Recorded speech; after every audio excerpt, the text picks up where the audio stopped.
We got a question from our friend who's 16 years old. He lives in Australia. He's been in foster care since he was 9 years old, and now he finds himself in a pretty tough situation. Basically, the woman that cares for him, his foster parent, is a 68-year-old woman. She provides all of his needs, but she's a negative woman, constantly picking fights with him and making him feel bad. Our friend goes on to describe that he's a good kid. He seems to get all of his schoolwork done. He doesn't get in trouble. He spends most of his time studying and exercising.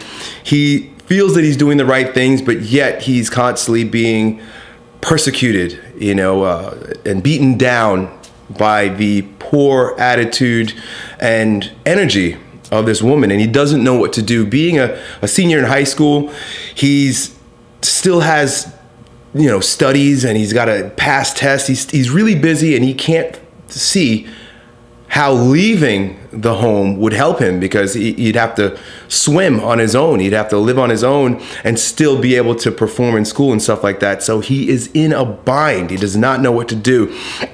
He doesn't know how to deal with the situation such that he could continue to be a good kid, but still deal with a lot of the pressure that he's getting from this woman. So the way I'd like to approach this with you today is, bear with me, I'm going to throw out some Jesus quotes for you. Basically, Jesus is always describing in the New Testament, he's always describing this place called the kingdom. He's always saying, in the kingdom, it'll be like this. In the kingdom, it is like that. The kingdom is closer to you than your heart's, the blood in your heart. He says things of this nature. There's always these metaphors about this place, the kingdom. And on the Sermon on the Mount, he says, he says some crazy stuff to the people at times. He says, love your enemies. Right? Love your enemies. He goes on to say that if someone slaps you, turn and give your other cheek.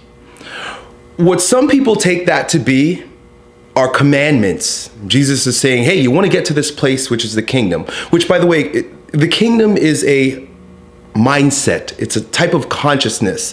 It's a unity consciousness, a peacefulness, a joy. The reality of life is found in the kingdom.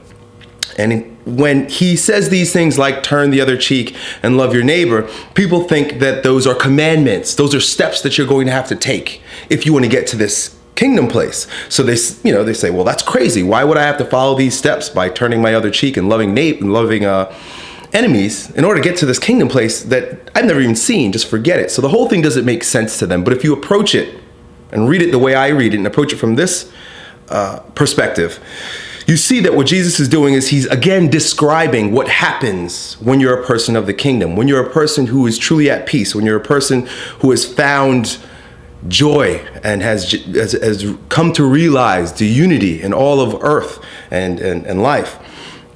And that type of person is the type of person that can love his enemy, that can turn his cheek. It's not that he's doing it so that he can be from the kingdom. It's that he is a man of the kingdom, so he does that stuff. And what that means is that he's detached from the physical world in a way. In other words, he's not so attached to what other people are doing or saying to him, because he's found peace in his heart. And no matter how much someone slaps you or how much someone poses themselves to be an enemy of you, they can't reach the inside. They can't reach the kingdom, which is inside you. The kingdom is deep within, and you can detach yourself from all of the trappings in the world that will destroy the kingdom within you. Now, I know this is all metaphorical and spiritual and religious. The point is, the take-home point is for you, is you're going to have to live with the slaps in your face for a little bit longer. You're going to have to live with your enemy a little bit longer. But if you decide to go searching for that kingdom, right? Finding inner peace. Go looking for inner peace. What you're going to find is that you're going to love your enemy. You're going to turn the other cheek. Not because you have to, but because it's going to be who you are. Some of the ways to help you approach this place, this kingdom, this place of inner peace, is through meditation, through prayer, through mindfulness, conscious awareness, These are all things, there are techniques and there are tools that you can use to help bring this about. Meditation is one of them. There's absolutely, meditation is like medicine. And if you decide to start studying and paying attention, some of the places you might want to begin with is Osho's dynamic meditations, which I've showed you some of them on this channel. But even just conscious mindfulness, where you're just being aware on a consistent basis throughout your day, noticing the emotions that bubble up in you when someone is approaching you in a negative fashion.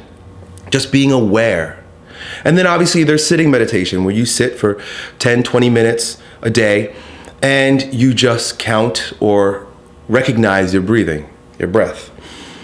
Inhale, exhale. And just as thoughts come, you just see them and watch them go by. Practice meditation, study meditation. Prayerfulness is like walking meditation. It's like living your life in a meditative way.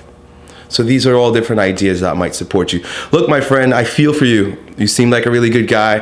Seems like you're in a tough situation, but always remember that all of the challenges that we face are only there to strengthen us. And the reason why you're facing these challenges is so that you can grow a little bit stronger, so that you now have a tool that you can carry with you and use in tougher situations later on in your life. And you can go back and share with others, other young guys, 10, 20 years from now, who are in similar situations. You could share your experience with them and show them how you got through it. So that's it, dude. Good luck. Elliot said, what?